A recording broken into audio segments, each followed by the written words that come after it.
Nagpaayos tong may-ari ng Hyundai Tucson na 2019 model kasi pag inilock ang mga pinto sa remote, nagla-lock naman, pero pag ina-unlock naman sa remote ay hindi nag-unlock sa driver side. Samantalang yung iba ay okay naman.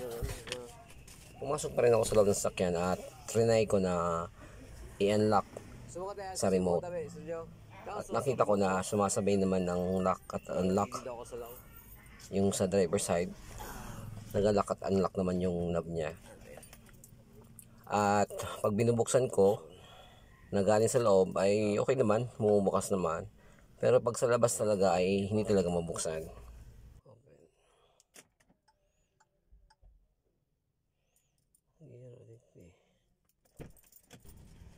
Actually, na-advise na siya before na kailangan ng palitan yung latch mechanism, kaya bumili na siya ng bagong latch mechanism at yun na nga, i-install ko na lang.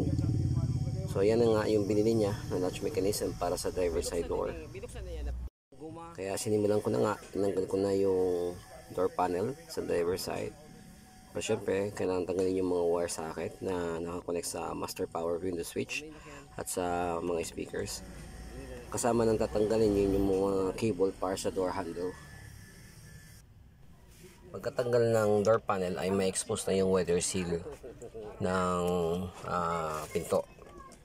Yung weather seal niya actually ay andun na nakatouch yung mga power window motor, yung assembly niya, yung speaker.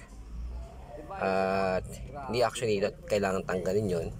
Tatanggalin lang yung mga socket at yung tornilyo na nakakabit sa bintana at yung mga nakapalibot na tornilyo para matanggal na yung weather seal.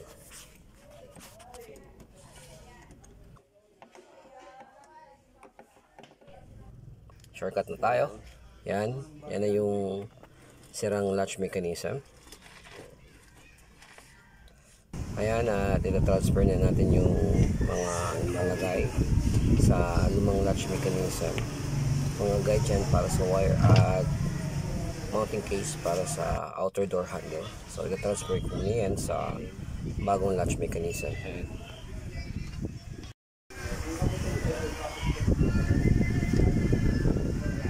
Ngayon, ikinabit ko na yung door latch mechanism. Sunod kong ikinabit yung outer door handle at yan ang susian na yan.